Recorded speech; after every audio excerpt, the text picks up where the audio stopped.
No ar, o Diário de Pernambuco TV. Confira os destaques desta semana.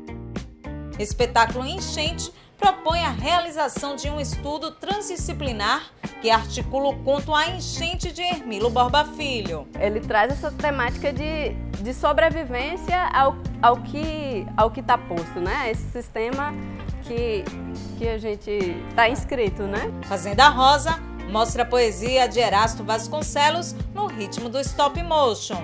E o Fazenda Rosa trata justamente da primeira parte, que é o Pio Tagarela, que é essa grande descrição da memória afetiva que ele tem com a fauna e a flora pernambucana. Quando os robôs vão falar por nós? A comunicação do futuro já está batendo na porta. A assessora de comunicação da Inloco, Ângela Valporto, nos ajuda a entender esse tema. Os robôs, sempre associados ao futuro, estão cada vez mais evoluídos e também presentes no nosso dia a dia. Oh, good afternoon.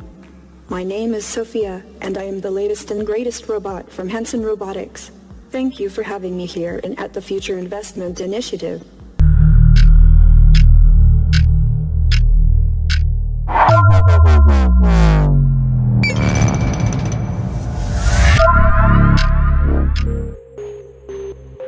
A comunicação do futuro ela vai ser mais inteligente, ela vai ser rápida e ela vai começar a abrir portas para que a gente possa colocar nossa criatividade em prática no dia a dia, sem ficar preso com atividades repetitivas.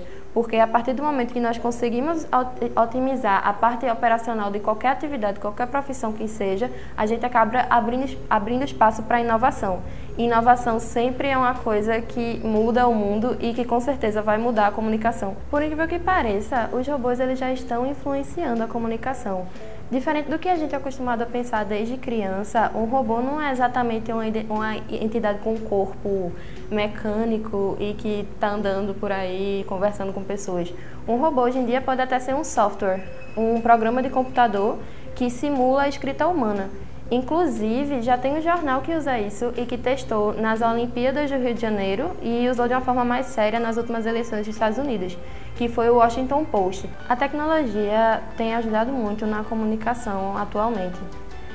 Inclusive, já existem chatbots que são capazes de automatizar algumas funções que seriam feitas pelos seres humanos em ambientes como, por exemplo, páginas do Facebook. Isso é muito útil para serviço de atendimento ao cliente, o saque. Por quê? Ao invés de um cliente perguntar no meio da madrugada um número para o suporte de algum produto que ele adquiriu, ele pode já pegar, enviar diretamente para o Facebook e receber essa resposta de forma automática, sem ter que esperar alguém começar o expediente no outro dia para pegar e entregar essa resposta. E além disso, tem coisas que já fazem parte do nosso dia a dia, como os corretores de texto que já estão inseridos no Word desde o começo dos anos 2000 e no finalzinho dos anos 90. Tem também o Google Tradutor, que querendo ou não é uma interferência do Google na tecnologia que a gente tem hoje em dia. E também tem a geolocalização, que a partir dela é possível desenvolver soluções que entreguem conteúdo contextualizado com a localização da pessoa que está consumindo aquele conteúdo. Isso é aplicável tanto para jornalismo, para publicidade e as opções são infinitas. Na verdade, elas estão atreladas à criatividade de quem estiver usando essas tecnologias. A comunicação do futuro vai ser mais inteligente, porque ela vai entregar conteúdo contextualizado com o que a gente estiver fazendo. Ela vai ser mais rápida, porque os humanos não vão ter mais que perder tanto tempo fazendo atividades repetitivas e vão poder terceirizar essas atividades para o que os robôs façam. E, além disso, a comunicação do futuro vai ser inovadora, porque a partir do momento que nós não precisemos ficar tanto tempo fazendo coisas repetitivas, nós vamos ter espaço para criar coisas novas e que vão literalmente mudar o mundo. Espetáculo em cartaz nesta sexta e sábado no Espaço Experimental propõe um estudo transdisciplinar que articula o conto A Enchente de Hermilo Borba Filho. O projeto Enchente é construído com base em procedimentos de criação que envolve restrições e obstruções de movimentos e alguns jogos com regras e materiais.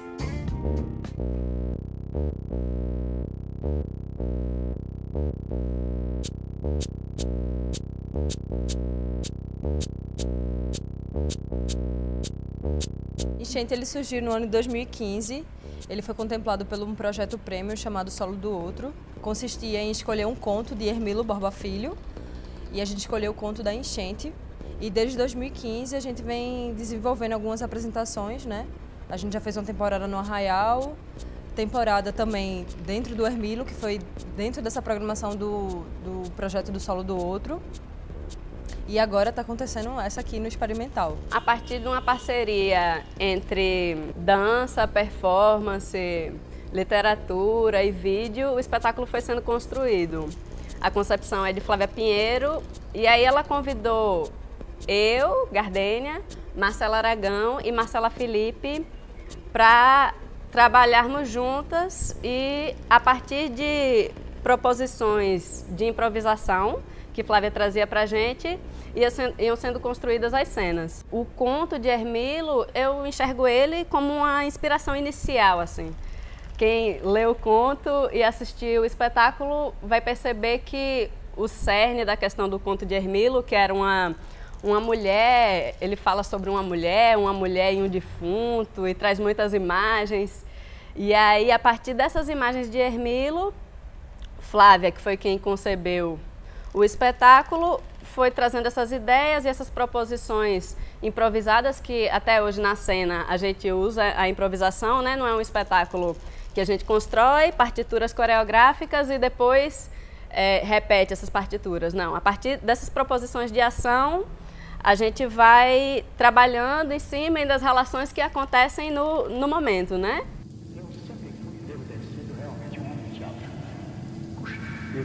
É um espetáculo que desde o início, desde a primeira vez que eu assisti, mexeu muito comigo, né?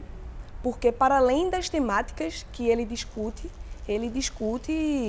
esse corpo dessas mulheres.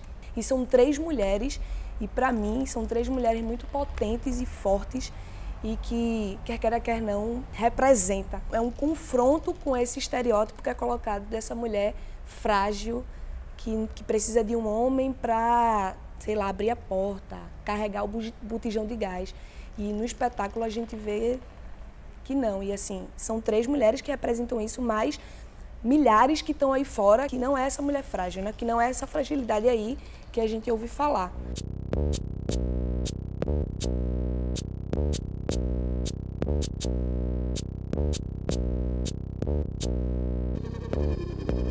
O nu não é a temática do espetáculo, né?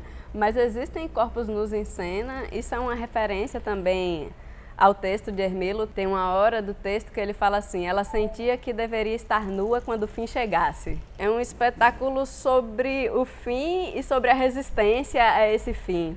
E o corpo nu, ele vem muito mais como uma textura, sabe, corporal. Tanto é que muitas pessoas também, quando assistem o espetáculo, porque às vezes vê a divulgação e as pessoas estão nuas, mas quando vai assistir o espetáculo, percebe que não existe nada de erotização nesse corpo por ele estar nu, né? Na concepção das imagens e na concepção do espetáculo, existe uma brincadeira sobre a enchente, as enchentes que aconteceram aqui em Recife, essa temática, né, das águas que a princípio existe no conto, mas isso foi se expandindo e ganhando outra conotação. Então, descola desse sentido da cheia da água e vai chegando num lugar dessa cheia de pessoas que existem no mundo e esse fluxo de pessoas e esse empurrar de pessoas de um lugar para o outro.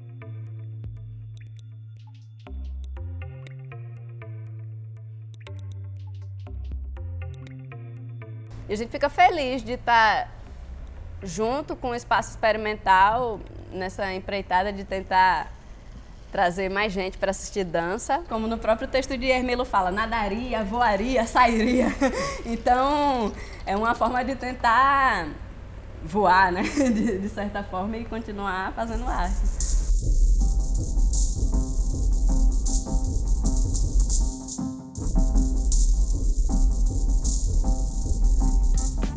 A obra do músico Erasto Vasconcelos ainda é desconhecida para muita gente e é consenso entre o meio artístico que ainda há muito a ser explorado. Neste sentido, o curta Fazenda Rosa, realizado pela Produções Ordinária, coloca a obra do poeta olindense em evidência, ao fazer um recorte da paisagem musical do artista através da técnica do stop motion.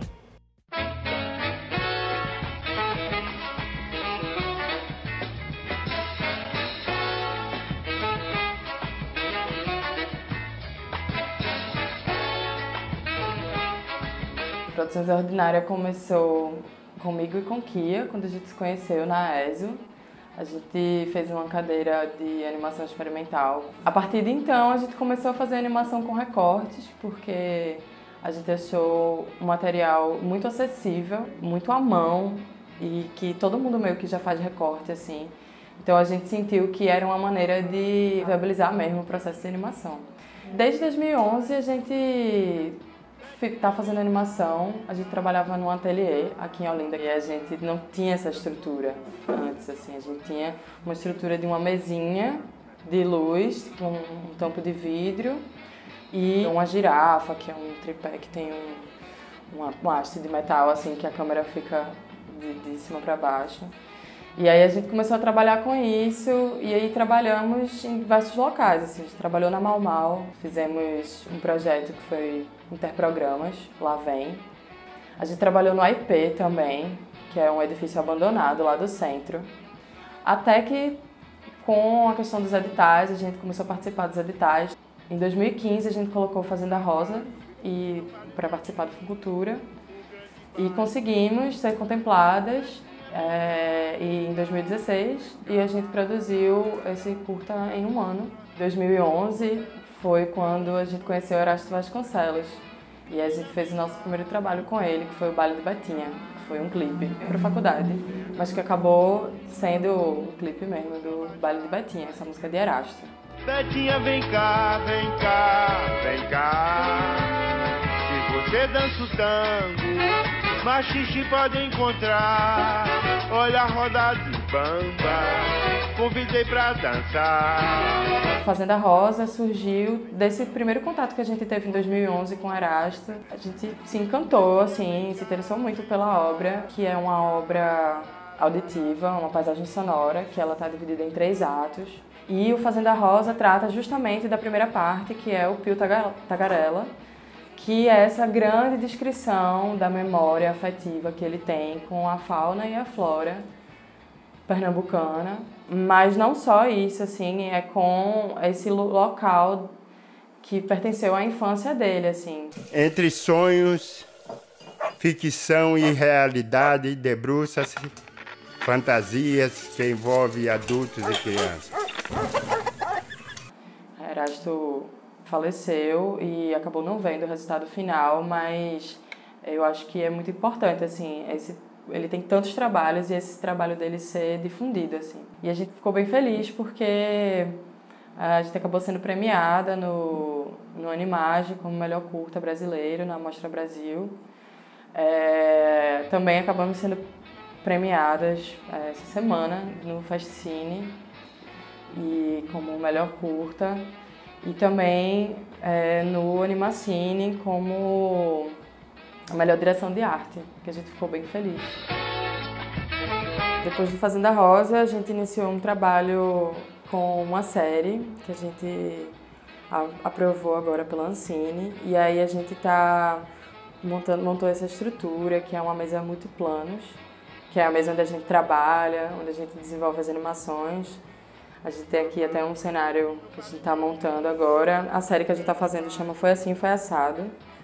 É uma série infantil que fala sobre fatos históricos a partir da visão da criança. É um processo de construção mesmo, assim, tanto estruturalmente, de ter um estudo de animação propriamente dito, né, aqui em Olinda. E assim, uma coisa que também foi massa, tem sido massa de ter um local, porque a gente recebeu visita de outros animadores que estão vindo para os festivais, oficineiros. Foi bem interessante, assim, essa troca, para a gente sempre estar com melhoria, né? Porque é uma coisa que a gente não tem referência, muita referência. Assim, claro, existem referências, mas a gente vai fazendo meio que por si só, meio que catando uma referência. Cada local tem uma necessidade, enfim. E aqui a gente está com essa técnica totalmente artesanal, que a gente só faz editar digitalmente, mas tudo acontece aqui na mão mesmo, com recorte mesmo, com câmera mesmo. Agora, né, depois desses, acho que 6 anos, 5 anos, já tentando, fazendo, produzindo, realizando, a gente tá conseguindo ter um pouco dessa resposta, assim, né? E tá massa demais, assim, tudo que a gente tem ouvido, tanto de crítica quanto de apoio, assim, sempre tá sendo bem legal, tá sendo bem construtivo e tá dando muita base pra gente continuar, né?